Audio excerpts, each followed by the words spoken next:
என்னுடைய குடும்பத்தின் சார்பாகவும் நம்ம கடைசி தோட்ட இந்த யூனிட் சார்பாகவும் அன்பு சகோதரர் தயாரிப்பாளர்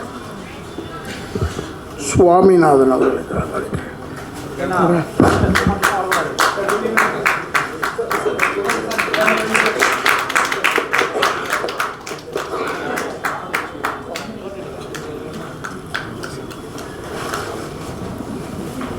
அடுத்தது இந்த captain of the ship Naveen அவர்களை மேலே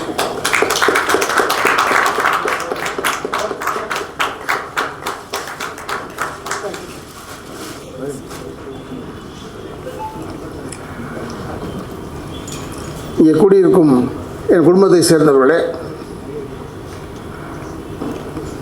என்னை ஆளாக்கிவிட்ட ஆல் த யூடியூபர்ஸ் அண்ட் பத்திரிகையாளர் அன்பர்களுக்கும், இந்த இடத்தை அளித்திருக்கும் அன்பு சகோதரர்களுக்கும், நிர்வாகத்திற்கும்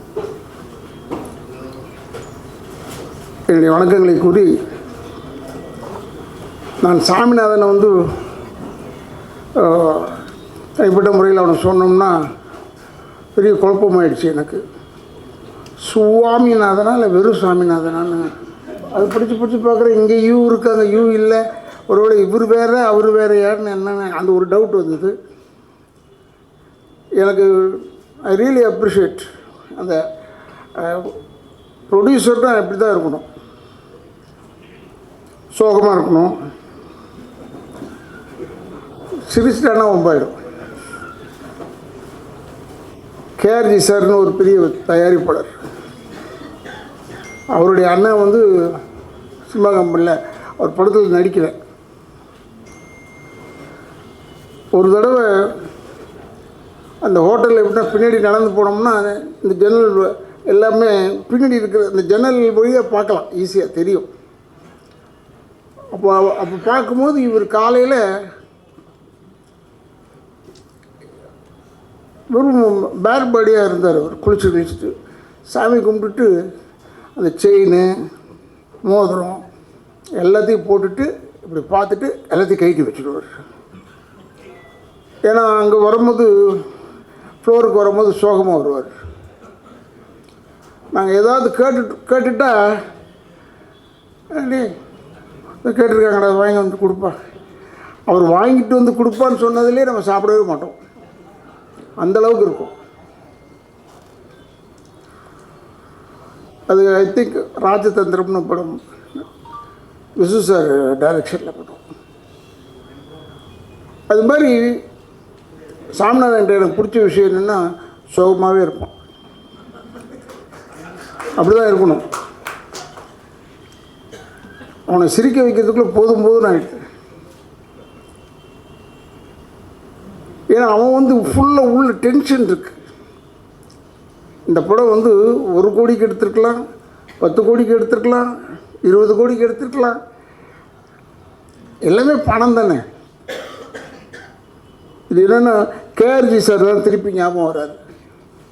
நான் அப்போ ராமன் படத்துக்கு திருச்சிக்கு போகிறேன். அதை ஃபஸ்ட்டு படம் நானும் பிரபுவும் ஒன்றா சேர்ந்து நடிக்கிறோம், சூரப்புலின்னு. அதுக்காக நாங்கள் டேட்டை கொடுத்துட்டேன். அப்போ என்னை கேஆர்ஜி இப்போ கேட்டார், மோனே டேட்டு கொடுக்குறா. இல்லைப்பா நான் சூரப்புலின்னு படத்துக்கு கொடுத்துருக்கேன் அப்படின்னு சொன்னேன். அப்போ அவர் சொன்னார், டேய் நான்லாம் பணம் கொடுக்குற ப்ரொடியூசர், மற்ற அவன்லாம் என்னை பருத்தி கொட்ட புண்ணாக்கா தரான், எல்லாம் பணம் தாங்க தரான்னு சொன்னேன். அது மாதிரி தான் இப்போ சாமிநாதனுக்கும் சொல்கிறேன்.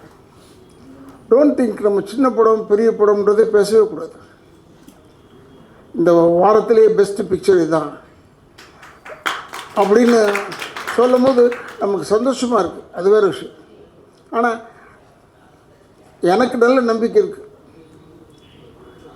ஒரே விஷயத்தில் தான் எனக்கு நான் நம்பிக்கையை கொஞ்சம் தள்ளி போட்டேன் ஒழிய, ஏன்னா சாமிநாதன் மேலே ரொம்ப அன்பாக என்னன்னு தெரியல, என்னை பூஸ்ட் பண்ணி காமிச்சிக்கிட்டே இருந்தார், இந்த ஃபோட்டோ போட்டுக்கிட்டே இருந்தார் எல்லாத்துலேயும்.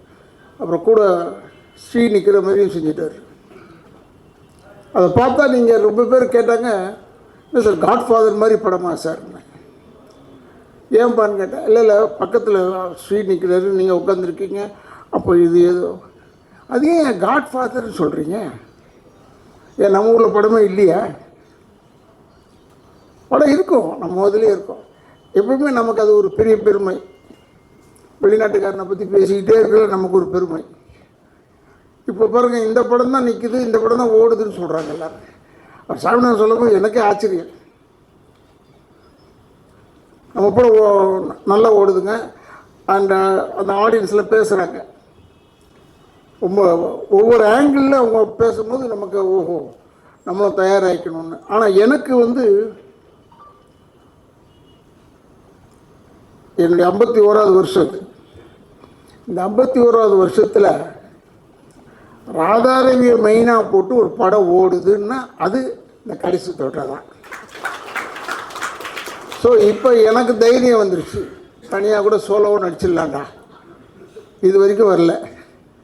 இன்றைக்கி ஏன்னா 2 படமும் ரிலீஸு. நேற்று அந்த அகத்தியான ஒரு படத்தில் பெரிய வேஷம் பண்ணியிருக்கேன், ஆனால் அதில் பேனர்லெல்லாம் கிடையாது என் ஃபேஸ். வியாபாரம் இல்லைல்ல, நம்ம வியாபாரம் மூஞ்சிகளை மட்டும் போட்டிருக்காங்க. அவங்க டிசைன் பண்ணது அவங்க வேணாம் யாராவது ரவின்னு அப்படின்னு நினச்சிருப்பாங்க. பார்த்தா அதெல்லாம் சேர்த்து இந்த ஒரே படத்தில் போட்டிருக்காரு. கடைசி தொட்டாலும் வரிசையாக இருக்குது, வெறும் ராதாரவி தான். என்னை ஒருத்தர் கேட்டார், சொல்ல வந்தேன், ஏன் சார் நீங்கள் இதே ட்ரெஸ்ஸு தான் என் படத்தில் போடுவீங்க, ஒரே ட்ரெஸ் தானே சார் உங்களுக்கு, ஏன்ப்பான்னு கேட்டேன். இல்லை எல்லா ஸ்டில்லையுமே இப்படி தானே இருக்குது, ஒரு நாள் கதையாக இருக்கக்கூடாதா, டெய்லியாக மாற்றிக்கிட்டு இருப்பாங்க அப்படின்னு நான் சொன்னேன். இருந்தாலும் ஒரு ஓரத்தில் நான் சீனியர் ஆக்டர் இதெல்லாம் சொன்னாங்க. இட்ஸ் வெரி குவாய்ட், படம் முதல்ல ஓடட்டும் அப்புறம் சந்தோஷப்பட்டுப்போம் அப்படின்னு தான் இருந்தேன். ஏன்னா நான் என்னை எத்தனையோ வாட்டி அங்கே வாங்க இங்கே வாங்கலாம் சொன்னார், படம் பார்க்க வாங்க தியேட்டருக்கு வாங்கன்னு. அதனால் நான் வரமாட்டேன், எனக்கு எப்போயும் அது பழக்கம் கிடையாது. இனிமேல் பழகிக்கணும். மெயினாக நடிச்சோம்னா போய் தான் பார்க்கணும் போல இருக்கு. ஏன்னா ஜனங்க என்ன நினைக்கிறான்னு நமக்கு தெரியணும்ல. ரொம்ப ஒரு அற்புதமான ஒரு சகோதரன். ரொம்ப ரொம்ப சின்ன படம் இது. இது சொல்கிற அளவுக்குள்ள இந்த சக்ஸஸ் மீட்டுக்கெல்லாம் வைக்கிற அளவுக்கு பெரிய படம் இல்லை, ரொம்ப சின்ன படம். என்னென்னா சாமிநாதனுக்கு மனசு இருக்குது, அதனால் பெருசு படிக்கிட்டே வர்றாரு. அதை நான் ஒத்துக்கிறேன். ரொம்ப ஒரு கான்ஃபிடென்ட் டு த கோர். ஏன்னா அதுக்கு முன்னாடி படங்கள் எல்லாம் பெரிய பெரிய நோன் ஆர்டிஸ்ட்டை போட்டு எடுத்து சுமாராக போச்சா என்னன்னு எனக்கு தெரியாது. இந்த படம் டாக் ஆஃப் த டவுன் ஆகிடுச்சு, எங்கே பார்த்தாலும் சொல்கிறாங்க. எனக்கே ஆச்சரியமாக இருக்குது, பரவாயில்லையா நம்ம படத்தை பற்றி சொல்கிறாங்க அப்படின்னு ஒரு சந்தோஷம் இருக்குது. ஒன்றே ஒன்று சொல்கிறேன் சாமிநாதன், உங்களுக்கு சொல்கிறேன், உங்கள்கிட்ட சொல்லணும்னு அவசியம் இல்லை. சின்ன படம் பெரிய படம்ன்றதே கிடையாது. ஓடுனா பெரிய படம், ஓடலைன்னா சின்ன படம் தான், அதுதான் கணக்கு. ஏன்னா நிறைய இப்போ சொல்கிறோமே, தயாரிப்பாளர் அவர் படம் எடுக்க முடியாமல் போயிட்டார், படம் ஓடாத படத்தை எடுத்து என்ன செய்ய முடியும்? கண்டென்ட்னு கற்றுவாப்புல சாமிநாதன். கண்டென்ட் இருக்கான்னு கேட்பார். அதில் அவர் பெஸ்ட் என்னென்னா அவருடைய ஒய்ஃப் வேறு கூட, அவங்க பாதி டெக்னீஷியன் வேறு. முழு டெக்னீஷியனா இல்லை பாதி டெக்னீஷியனு அவங்க தான் ஃபைனல். அண்ட் இதில் வெரி நைஸ். அங்கே ஷூட்டிங் எடுக்கல, குடும்பமாக இருப்போம்னு சொல்ல, அதுதான் அங்கே எல்லாருமே குடும்பமாக இருந்தால் அவங்க அக்கா வர்றது, அவங்க சம்சாரம் இருக்கிறது, இதெல்லாம் ஃபேமிலியாக அப்படியே பேசிக்கிட்டே இருக்க வேண்டியது தான். எனக்கு ஸ்ரீகிட்ட பிடிச்ச விஷயம் என்னென்னா, அஃப்கோர்ஸ் இந்த படத்தில் தாடி வச்சுருக்கான், அது வேறு. பட் இனிமேல் இப்போ தாடி இல்லாமல் வந்தான், அவ்வளோ அழகாக இருக்கான். அடப்பாவி, இதே மாதிரி படம் பூரா வந்திருக்கலாம் மேடம். ஆனால் தாடி வைக்கிறது இப்போ ஒரு ஸ்டைல் போல இருக்கு. முதல்லலாம் இந்த தாடிக்குன்னே ஃபேமஸ் யாருன்னா ஜெமினி சார் தான். சோகமாயிட்டாருன்னா உடனே தாடி வந்துடும், எங்கேருந்து தான் வருமோ டப்புன்னு ஒரு தாடி வந்துடும். ஆனால் இப்போ எல்லாருமே தாடி வச்சுருக்கான். இதில் சோகமாக இருக்காங்களா இல்லை சந்தோஷமாக இருக்காங்களான்னு தெரியல, அதை காமிக்கவும் தெரியல இப்போ வர ஆளுங்களுக்கு. அதனால் தாடி வச்சுட்டு எல்லாத்தையும் மறைச்சிடலான்னு. ஆனால் நான் ஸ்ரீகிட்ட சொல்கிறேன், is a very great son of a great man. அதனால் சொல்கிறேன், நீங்கள் தயவுசெய்து தாடி வைக்காமல் நடி. ஏன்னா தாடி செய்கிறதுக்குன்னு ஒருத்தர் இருக்கான் என் மேக்கப் மேனே, அவங்களும் ஓடணும்ல. ஒரு தாடி வச்சு ஒட்டிக்க இனிமேல். ஏன்னா நானும் காலையில் ஏந்திரிச்ச உடனே ஃபஸ்ட்டு வேலை ஷேவ் பண்ணிவிடுவேன். ஏன்னா நம்ம பர்ஃபெக்டாக இருக்கணும் அப்படின்ட்டு நாங்கள் நினைப்போம். உடனே ஸ்கூல் ஆஃப் தாட் பெருசு அப்படி இப்படிலாம் சொல்லவே தேவையில்லை. No school of thought. இதில் நான் நிறைய பேருக்கு சொல்லியிருக்கேன், தாடி வைக்காதீங்க. இன்றைக்கி காஸ்ட்லியஸ்ட் ஃபெலோ ஷாருக் கான் தான் இந்தியாவில். அவரே தாடி வைக்கல. அவரை சொன்னால் தான் ஒத்துக்குவாங்க இவங்க. அவரே தாடி வைக்கலையா, அப்போ நம்மளும் வைக்காமல் இருக்கலாம். அவன் வேறு நம்ம வேறு தெரியாது. அவர் மாதம் வாடகையே 25 லட்ச ரூபா கொடுக்குறாராங்க இன்றைக்கி பார்த்த நியூஸு. அதனால் அவருக்கு எக்ஸஸ் ஆஃப் மணி இருக்கும்போது என்ன செய்கிறதுனே தெரியாதுன்றது நல்லா தெரியுது பார்க்கறது. அவர் அந்த 25 லட்ச ரூபா வாடகைக்கு போகாமல் ஒரு அனாதை ஆசிரமத்துக்கு கட்டி அவங்கள அதில் வளர்க்கலாம், எல்லோரும் உதவி பண்ணலாம், பண்ணால் நல்லாயிருக்கும். பட் இந்த படம் ஓடுறதுக்கு மெயின் காரணம் யாருன்னா அந்த சாமிநாதனுடைய தைரியம். சாமிநாதன் தான். அவன் நல்ல மனசுக்கு பிரமாதமாக ஓடுது. இல்லைன்னா நான் இந்த சத்யா எனக்கு சொந்தக்கார மாதிரி சத்யா நொய்யின்னு ஃபோன் பண்ணிகிட்டே இருப்பான் அப்பப்போ. எப்பா வந்துடுறீங்களாப்பா, எப்போ அங்கே வந்துடுறீங்களாப்பான்னு. என்னங்கடா இது சத்யா தொல்லை பண்ணுறானே. அப்புறம் சாமிநாதன் ஒரு பக்கம் ஒரு ஃபோன் வந்து எனக்கு சொல்லிட்டோம்னா கேட்டுக்கிட்டே இருப்பேன். நேற்று நான் ரெடி ஆகிட்டேன் இந்த ஃபங்க்ஷனுக்கு. நேற்று நான் ரெடி ஆகிட்டு கேட்டேன், நான் எத்தனை மணிக்கு வரணும், நாளைக்கு பாருணும். ஐயோ அவ்வளோ நேரம் இருக்கா, 24 மணி நேரம் டைம் இருக்கா. நான் நேற்று ரெடி ஆகிட்டேன். இவெல்லாம் சத்யா ஃபோன் பண்ணிக்கிட்டே இருந்தேன். என்னடான்னு கேட்டால் ஏதாவது ஒரு இந்த படம் ரிலீஸ் ஒரு படம் ரிலீஸ் ஆகிறதுக்கு உழைப்பவர்கள் மட்டும்தான் தேவைன்றதுக்கு ஒரு பெரிய உதாரணம் இந்த ப்ரொடியூசர் சாமிநாதனும் சத்யாலாம். ரொம்ப எனக்கே ஆச்சரியமாக இருந்தது. அந்த படம் ரிலீஸ் ஆகி ஃபஸ்ட்டு ஷோ ஓடினதுக்கப்புறம் தான் இவங்க ஓஞ்சாங்கன்னு நினைக்கிறேன். அது வரைக்கும் ஓயறதா இல்லை. I really appreciate. எனக்கெல்லாம் உண்மையிலே சொல்கிறேன், 51வது வருஷத்தில் போய் ஒரு படம் பிரமாதமாக ஓடி எனக்கு ஒரு நல்ல பேர். மெயினாக என்னை போட்டு ₹1 சீந்த மாட்டான் என்னை போட்டால். ஏன்னா நான் பண்ணுறதே என்ன வில்லன் வேஷம் பண்ணியிருக்கேன். ஆனால் நான் நல்லா பண்ண படமெல்லாம் தெரியவே தெரியாமல் போயிடுச்சு. உதாரணத்துக்கு பிசாசு ஒரு படம், அப்புறமா சூரியன் சட்டக்கல்லூரின்னு ஒரு படம் நடித்தேன். ரொம்ப பேருக்கு தெரியாது இந்த படம். நல்ல படம், நல்ல கேரக்டர் எனக்கு. அதான் சொன்னேன், என்னை நல்லவனாக போடாதடா, என்னை கெட்டவனாக போடு. ஒரு 2 பேர் கெடுத்த மாதிரி இருந்தால் ஜனங்க சந்தோஷப்படுறாங்க. நான் ரொம்ப நல்லவனாக இருந்தால் ஒத்துக்க மாட்டுறாங்க. அதை சொல்ல துடிக்குது மனசில் தான் அந்த பாட்டு பூவே பூவே.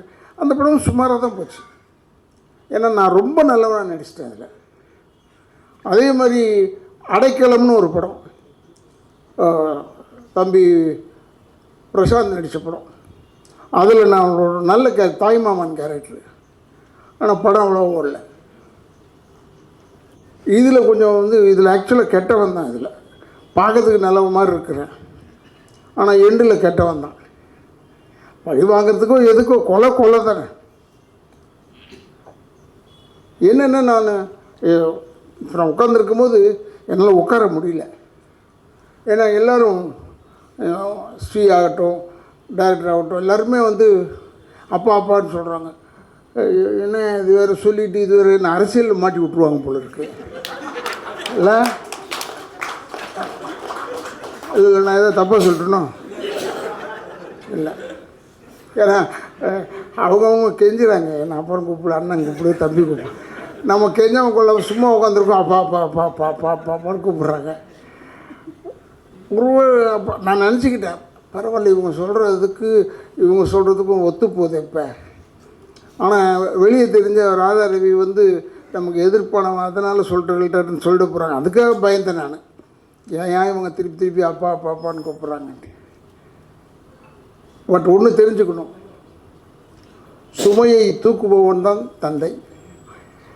அதை அதனால் அந்த சொல்லும்போது எனக்கு பெரிய சந்தோஷம். இந்த அடுத்த படம் நடிக்கிறேன். சாமிநாதனுடைய மேற்பார்வையில் தான் அந்த படம். டைரக்டர் வந்திருக்காருன்னு நினைக்கிறேன். நீங்கள் அதுலேயும் நடிக்கிறேன். நான் உட்கார்றேன். நீ நின்னா கூட தெரிய மாட்டேடா, என்னடா இது. அதனால் இந்த படம் வந்து நல்லா ஓடுது, நல்லா ஓடணும். உங்களுக்கு எவ்வளோ வெறி இருக்குதுன்னு உங்களுக்கு உங்களெல்லாம் பார்த்தா தான் எனக்கு தெரியுது. என்ன கூட சொன்னாங்க, எல்லா ப்ரொமோஷனுக்கும் வராரு அவர். நான் ஃப்ரீயாக இருந்தேன், டெஃபினட்டாக வருவேன். ஒன்றும் ப்ரொமோஷன் வந்து தான் நான் ஆகணும். ஏன்னா ஒரு கார்ன்றது யூ நீடு ஸ்டியரிங் தேவைப்படுது. ஸ்டீரிங் இல்லைன்னா கார் முழுமையாகாது. அது மாதிரி every aspect you must have. சொல்லுவாங்க எல்லோரும், டிரைவரே இல்லாத கார் ஓடிட்டுருக்கு ஃபாரின்லலாம். எத்தனை இடத்துல ஓடுதுன்னு காமிக்க சொல்லு முடியாது. அது மாதிரி உங்களுக்கு அந்த ஒரு ஸ்பிரிட் வேணும். இந்த ஸ்பிரிட்டோடு நம்ம அடுத்த படமும் எடுக்கணும். நான் நவீன்கிட்ட கூட இப்போ சொன்னேன், இந்த ஸ்பிரிட்டோடு வேகமாக ஏதாவது பண்ணுறதா இருந்தால் அடுத்தது ஒன்று பண்ணிவிடு. ஏன்னா சினிமாவில் மட்டும் படுக்கும்போது கூட கால் ஆட்டிக்கிட்டே தூங்கணும். கால் ஆட்டாமல் தூங்கணும், போயிட்டான் போல இருக்குன்னு வேற ஆளை போட்டு போயிடுவாங்க. அது இப்போ எல்லாருமே சொல்கிறாங்க. நான் பார்த்தேங்க, நிறைய படம் பார்த்துட்டேன். எனக்கு ஒரு படம் மண்டையில் ஏறல. யார் நடிகர்னு தெரியல எனக்கு. ஃபஸ்ட்டு பாயிண்ட், கொஞ்சமாக தெரிஞ்ச நடிகரில் 2 பேரை போடலாமுன்னா இல்லை இல்லை இல்லை அப்படின்னு. இது எப்படின்னா, தானு சார் படத்தில், நான் அந்த பேரை சொல்கிறேனே, தானு சார் படத்தில் ரஜினி சார் வச்சு கபாலி தான் எடுத்தார். ரஞ்சித்துடைய ஃபஸ்ட் படம் கபாலி. அந்த படம் எடுக்கும்போது நான் தானு சார்கிட்ட எப்பவுமே நல்லா பழகும்போது கேட்பேன். ஏன்னா எனக்கு நடிக்க மட்டும்தான் தெரியும். கேமரா முன்னாடி நடிப்பேன், நல்லா நடிப்பேன். அப்புறமா எல்லாம் ஃப்ரெண்ட்ஸ் ஆகிடும். நான் கமல்ஹாசன் மாதிரி எல்லா லைனும் கற்றுக்க மாட்டேன். அவங்க உண்மையான அறிவாளியவன், பொறுமையாக எல்லாத்தையும் கற்றுக்கிட்டு அவ்வளோ செய்கிறான். நமக்கு அந்த வேலை கிடையாது, வெறும் நடிப்பு தான். வெறும் நடிப்பு இருக்கிறது நல்லது தானே. ஒன்று தெரிஞ்சால் போதும் நமக்கு. நிறைய தெரிஞ்சு உள்ளே போட்டுக்கிட்டு நம்மளால் அவஸ்தைப்பட முடியாது. நான் என்னை கூட சில பேர் கேட்டாங்க, ஏங்க நீங்கள் டைரக்டர் ஆகலையான்னு. ஆயிருப்பேன், பட் கொலை கேஸில் உள்ளே போய்டுவேன், பரவாயில்லையான்னு கேட்டேன். ஏன்னு சொன்னாங்க, சரியாக நடிக்கலாம் கோவம் வரும், எதுக்கு இது தொல்லை, பெஸ்ட் வே நடிகனாக இருக்கிறது தான் பெஸ்ட்டு. டைரக்டர் ரொம்ப கஷ்டமான விஷயம். நவீன்லாம் என்கிட்ட அதாவது என்னை நினச்சிக்கிட்டு இருப்பான், மாட்டிக்கிட்டு தவிப்போமோன்னு. நான் ஒன்றுமே பேசவே இல்லை. ஸ்டார்ட் கேமரான்னு ஆக்ட் பண்ணுவேன், கட்டுன்னு போய் உட்காந்துருவேன். நல்ல எங்களை நல்லா கவனிச்சுக்கிட்டாப்புல சாமிநாதன். என்ன ஒன்றுன்னா, 4 நாளைக்கு கேட்டு 2 நாள் தான் யூஸ் பண்ணி அனுப்புவார். 2 நாள் இங்கேருந்து கொடைக்கானல் போயிட்டு வருவேன், அப்புறம் திருப்பி இப்படி தான். பட் நீங்கள் ஒன்று தெரிஞ்சுக்கணும், உங்ககிட்ட சொல்கிறேன், இப்போ கூட பேசும்போது சொன்னீங்க, இந்த படத்தில் தான் எனக்கு கால் ப்ராப்ளம் ஆகி 2 முட்டியும் ஷூட்டிங்கை கேன்சல் பண்ணிட்டு வந்துட்டேன். இது என்னுடைய 51 வருஷத்தில் படமே ஷூட்டிங் என்னால் கேன்சல் ஆனது கிடையாது. இதான் ஃபஸ்ட்டு டைம் நான் சொன்னேன். ஒரு 2-3 நாள் என்னால் முடியலப்பா வந்து ஆப்ரேட் பண்ணிக்கிறதுக்கு முன்னாடியே ஷூட்டிங்கை முடிச்சிட்டேன். ஏன்னா இதில் தான் இந்த படிக்கட்டு ஏறாமல் முடியாமல் பண்ணதெல்லாம் வந்து சாமிநாதன் தான் காரணமே. சாமிநாதன் தான் படிக்கட்டில் இப்போ டக்குன்னு ஏற முடியல, அதை பிடிச்சி தான் ஏறணும். ஏன்னா அது பார்த்தா நம்மளால உடனே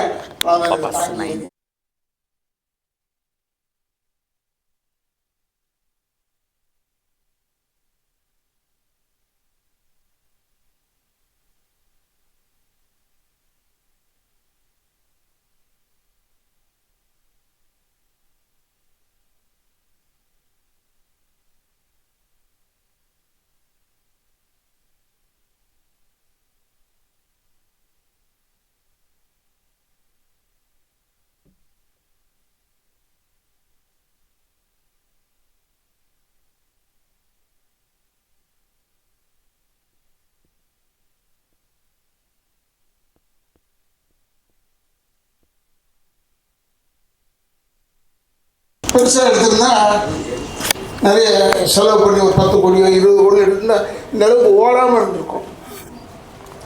இப்போ ஓடுது. ஏன்னா எது தேவையோ அதை மட்டும் எடுக்கிறோம். அப்போ ஒரு சின்ன படம் சொல்கிறோம், சின்ன படம் அது பெரிய படம், சின்னது பெருசுக்கு தான் கிடையாது. இப்போ இனிமேல் இது பெரிய படம் தான். இப்போ யாசர் பேசும்போதெல்லாம் சொன்னானே ரவி சார்கிட்ட நாங்கள் எனக்கு உண்மையை அடையாளம் தெரியல இந்த பேரை, அதனால தான் வீட்டுக்கு விடான்னு சொன்னேன். ராட்சசன் படத்தில் நடிச்சிருக்கேன் சார் சொன்னான். எதில்டா நடிச்சிருக்கேன்? ராட்சசனா? எங்கே வந்தேன் சார்? இந்த சின்ன பையனாவில் இந்த இதெல்லாம் போட்டுக்கிட்டு அவன் நான் தான் சார். அடப்பாவி, ஓ மூஞ்சாடா இது, எவ்வளோ அழகான ஒரு முகம், அதை மறைச்சிக்கிட்டு வந்துருக்கு இடம் திட்டினேன். அதுலேருந்து ஐ திங்க் அவன் வந்துடுவான்னு நினைக்கிறேன். கண்ணுக்கு நல்லா பிரைட்டாக இருக்கு, பெரிய லெவலில் வருவான்றது எனக்கு ஒரு நம்பிக்கை. இப்போ ஸ்ரீ முதலே சொல்லிட்டு போயிட்டேன், அமரன் படத்தில் நடிக்கிறதுக்கு நான் போகிறேன்னு, அதெல்லாம் முடிச்சுட்டு தான் வருவேன். ஏன்னா அங்கே அது ரொம்ப பெரிய பெரிய படம். இன்னொன்று it's a very good film Amaran. அதில் ஸ்ரீக்கெல்லாம் நல்ல ரோலு. அதுக்கு மேலே ஏன் இதுக்கு மேலே இல்லையே ஸ்ரீன்னு நினச்சோம்னா, அப்போ அந்த சாய் பல்லவிலாம் எடுத்துருக்கணும். சாய் பல்லவிலாம் நடிச்சது நான் எல்லோரையும் நடிக்க வைக்கணுமே, அதனால தான் கொஞ்சம் கொஞ்சம் அப்படி பிரித்து கொடுத்துருப்பாங்க. But you done very well. இது உனக்கு இதுவும் ஒரு சக்ஸஸ் படம். இனிமேல் ஸ்ரீ அடுத்த படத்தில் போட்டு தான் ஆகணுன்ற லெவலில் கொண்டாந்துட்டான். ஏன்னா ஒரு படம் ஓடிடுச்சு, இன்னொரு படம் ஓடிடுச்சுன்னா அடுத்தது கொண்டாந்துருவாங்க. இப்போ நான் கூட தைரியமாக இருக்கிறேன். கொஞ்சம் கேப், ஒரு 1.5 வருஷம் கேப் விட்டுட்டேன் சினிமாவுக்கு. இப்போ சொன்னால் கேட்குறாங்க, ஆனால் நல்லா ஆயிட்டீங்களாண்ணே? ஓ, அப்போ எல்லாருக்கும் தெரியுது உடம்பு சரியில்லைன்னு, ஆனால் நல்லானது மட்டும் தெரியல பாரு யாருக்குமே. நல்லது தெரியக்கூடாது, அதுக்காக சொல்கிறேன். ஆனால் நான் கேட்டேன், நான் வாய்ப்பு கேட்டுருவேன். ஏன் நடிக்க தானே கேட்குறோம், நான் சொத்து சுகமாக கேட்குறோம் உங்கள்கிட்டருந்து. நடிக்க வாய்ப்பு உனக்கு கொடுக்க முடிஞ்சால் கொடுங்க, அவ்வளோதான்.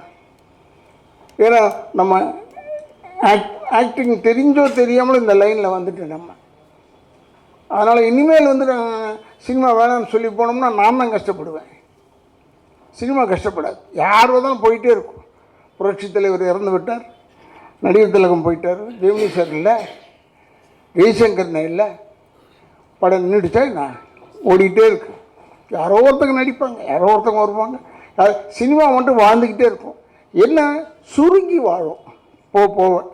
ஏன்னா தேட்டர்லாம் இனிமேல் சின்னதாகிடணும். பெரிய தேட்டராக இருந்ததுன்னா முடியாது, தம் கட்ட மாட்டுறாங்க. இப்போ நிறைய தேட்டர்ஸ்லாம் இப்போ உதயம் காம்ப்ளெக்ஸ்லாம் இடிக்கிறாங்கன்னும் போது மனசு சங்கடமாக இருக்குது, வேதனையாக இருக்குது. முதல்ல சின்னதாக கட்டியிருந்தாங்கன்னா பரவாயில்ல, முதல்ல பெருசாக கட்டிட்டாங்க. அப்போ இருந்த தாட்டுக்கு அது நல்லது, இப்போ இருந்த தாட்டுக்கு இடிக்கிறது நல்லது. But anyway we have done a very good film. ஏன்னா என்னுடைய வாழ்க்கையிலேயே ஃபஸ்ட்டு சக்ஸஸ்ஃபுல் மீட் இப்போ தான் உட்கார்ந்தேன். இந்த ஒரு படத்துக்கு தான் வந்திருக்கேன். ஏன்னா இந்த சக்ஸஸ் மீட்டுன்றது இப்போ ஃபேஷன் ஆஃப் த டேவாக என்னன்னு எனக்கு தெரியாது. இன்னொன்று தெரிஞ்சு வச்சுக்கோங்க, டைரக்டர் நவீனுக்கு சொல்கிறேன், don't say it's pan India ஃபில்ம்னு சொல்லவே சொல்லாது. பேன் இண்டியா ஃபில்ம் இப்போ உருவாகலை. இப்போ போய் அந்தந்த ஸ்டேட்லேருந்து ஒவ்வொருத்தராக கூப்பிட்டு பண்ண சொல்கிறாங்களே, அது அல்ல, அது பேன் இண்டியா அல்ல. ஏன்னா அதுக்கு முன்னாடி பேன் இண்டியா பண்ணியாச்சு. நாகேஸ்வர ராவ் நடித்தார், முதல்ல தமிழ் படத்தில் நடித்தார், அப்புறம் தெலுங்கு படத்துலேயும் நடித்தார், அது பேன் இண்டியா தான். என்டி ராமராவ் நடிச்சிருக்காரு, அதுவும் பேன் இண்டியா தான். ஏன் ராஜ்குமார் சார் நடிச்சிருக்காரு, அதுவும் பேன் இண்டியா தான். வேறு ஸ்டேட்டுக்கு போய் ஆளை போட்டாலும் பேன் இண்டியா தானே. அதனால் இப்போ ஒரு புது புது வார்த்தைங்க வந்துருச்சு, பேன் இண்டியா. 90 கிட்ஸுன்னு கேட்குறாங்க என்ன, 90 கிட்ஸுக்கு புரியணும் சார்ன்னு. யார் அவன் 90 கிட்ஸ், யார் அதுன்னு கேட்டேன். இல்லைங்க 90ல் பிறந்தீங்களான்னு. 90ல் பிறந்துட்டு அவங்களுக்கு இதெல்லாம் தெரியாதா? அவங்கக்கிட்ட நம்ம கற்றுக்கிற லெவலில் இருக்குது அந்த 90 கிட்ஸு. அப்போ அவர் எஸ் ஆகிட்டாருன்னு சொல்கிறாங்க. என்னென்னா எஸ்கேப்பான், அது எஸ் ஆகிட்டாருன்னு. இதெல்லாம் இப்படிலாம் சுருக்கி இறுக்கி பேசுகிறது உங்களுக்கு சந்தோஷமாக என்னன்னு தெரியாது எனக்கு. தயவுசெய்து எல்லாரும் மொழி எல்லாருக்கும் புரிகிற மாதிரி தான் நான் தமிழில் தானே பேசுகிறோம். ஸோ உங்களை ஒன்றும் தொந்தரவு பண்ண வேணாம், தமிழில் பேசு, அதில் பேசாது இதில் பேசாதுன்னு சொல்ல தேவையில்லை. பட் எது எப்படி இருந்தாலும் அற்புதமான படம். இந்த இந்த கடைசி தோட்ட படம் it's a good, very good film. அதாவது இவ்வளோ ஷார்ட் அண்ட் ஸ்வீட்டாக எடுத்திருக்காருன்றதுனால தான் சாமிநாதன்கிட்ட சொன்னேன். அடுத்து நான் கூட படம் பண்ண போகிறேன்டா, இப்போ நீ வந்து தான் எனக்கெல்லாம் செஞ்சு கொடுக்கணும்னு சொன்னேன். ஏன்னா இது எப்படிலாம் போய் இல்லை கொஞ்சம் வாங்கிக்கோ, உங்கள் சம்பளத்தை கேட்காதீங்கப்பா, இவ்வளோண்டு வாங்கிக்கிங்கன்னு சொல்கிறேன்ல, அது மாதிரிலாம் எல்லாரையும் சொல்லி எனக்கு ஃபிக்ஸ் பண்ணி விடு. ஏன்னா நீ வந்து என் படம் தானே சொல்லிட்டு கம்முன்னு விட்டுறாத, உன் படம் எப்படி எடுப்பியோ அது மாதிரி எனக்கு சொல்லிக் கொடு.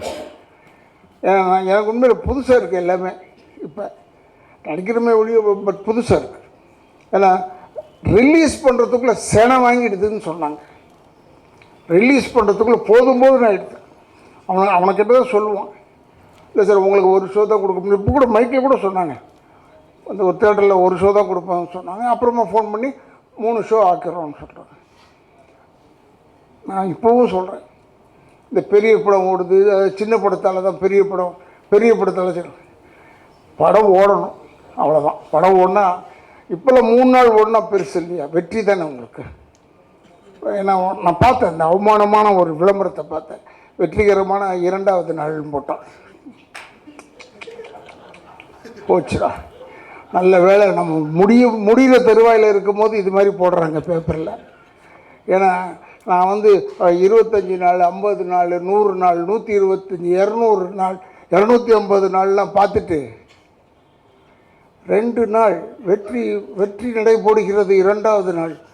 2வது நாளுக்கு போயிட்டு ஒருத்தர் சக்ஸஸ், அது 1/4 பேஜ் விளம்பரம் வேறு.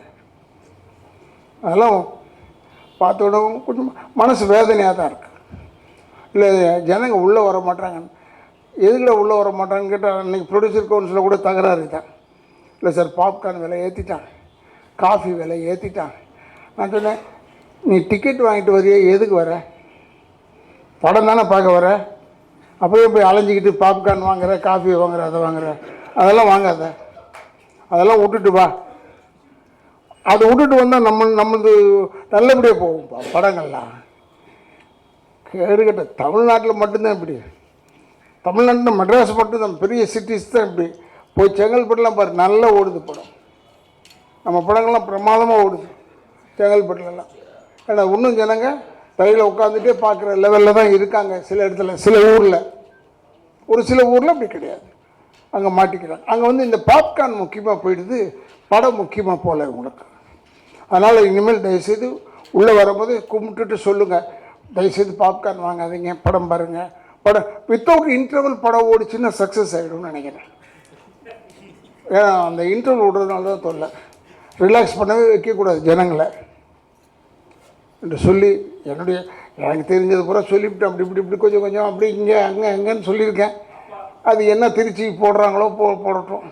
எப்படி இந்த அப்பா வந்துடும் நினைக்கிறேன், அப்பா மட்டும் வந்தாகணும். ஏன்னா கொஞ்சம் நாங்கள் நெருங்கி இருக்கலாம்னு நினைக்கும் போது நீங்கள் எப்படி போட்டு எங்களை பிரித்து விட்டுருக்கீங்க. அது கரெக்ட், ஐ டூ அக்செப்ட். ஏன்னா எனக்கு உண்மை அது ரொம்ப ஒரு ஆச்சரியமாயிடுச்சு.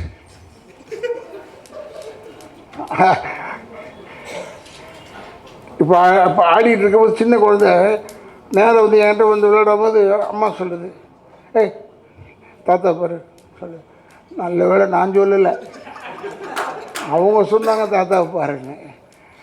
அதனால் என்னையோ ரைட் அப்பானே போடுங்க, தப்பு இல்லை. நான் பேசுனது எப்பவுமே இல்லைங்க, நான் பேசலைன்னு சொல்லவே மாட்டேன். பேசுனது தான் என்று சொல்லி.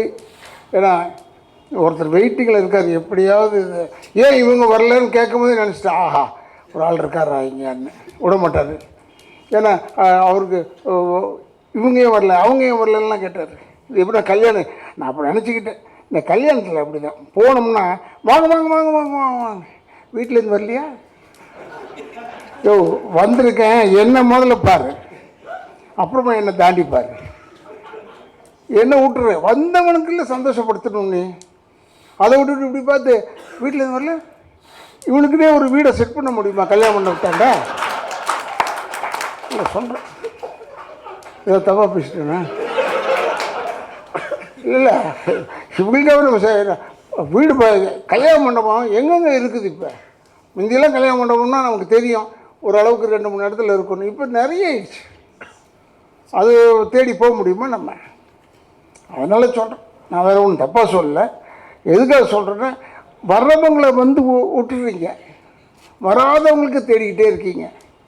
அதனால தான் சொல்கிறேன் அந்த சகோதரனுக்கு, ஏன் அவங்க வரல, ஏன் இவங்க வரல. சார் இல்லை சார், சாரி சார்.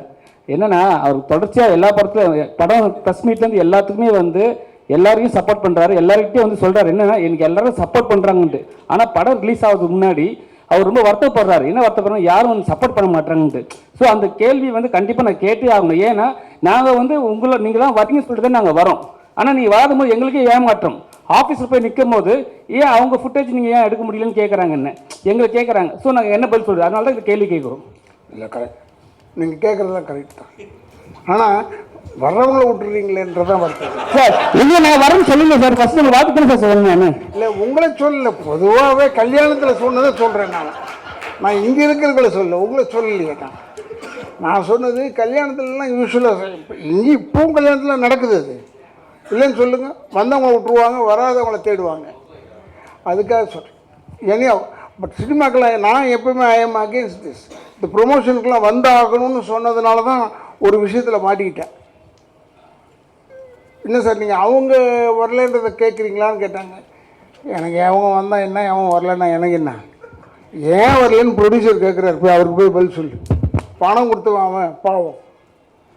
எதுக்கு நான் சொல்கிறேன்னா, இந்த ப்ரொமோஷன் இதெல்லாம் செஞ்சது தான் ஃபுல்ஃபில்மெண்ட் ஆஃப் அ ஃபில்ம். இது என்னை மதித்து கூப்பிட்றாங்க, நான் வந்துடுறேன். என்னை கூப்பிடலன்னா வரமாட்டேன். நீங்கள் தான் கேட்டுக்கன்னு நினைக்கிறேன். இதுக்கு பணம் ஏன்னா வாங்குறாங்களான்னு சொல்கிறேன். வாங்குறாங்க. ப்ரொமோஷனுக்கு வந்தவங்க வாங்குறாங்களான்னு தெரியாது, அதில் நடித்தவங்க வந்தால் வாங்குறாங்களான்னு தெரியாது. நடிக்காதவங்க வராங்கன்னா பணம் கொடுக்குறாங்க. யார் யார் உங்களுக்கு தெரியும். நான் சொல்லணும்னு அவசியம் இல்லை. ஏன்னா எனக்கே தெரியும் போது உங்களுக்கு தெரியாமல் இருக்குமா? ஈஸியாக தெரியும். அதனால் அது ஓகே, அது எப்படி இருந்தால் நம்ம கேட்டேன்.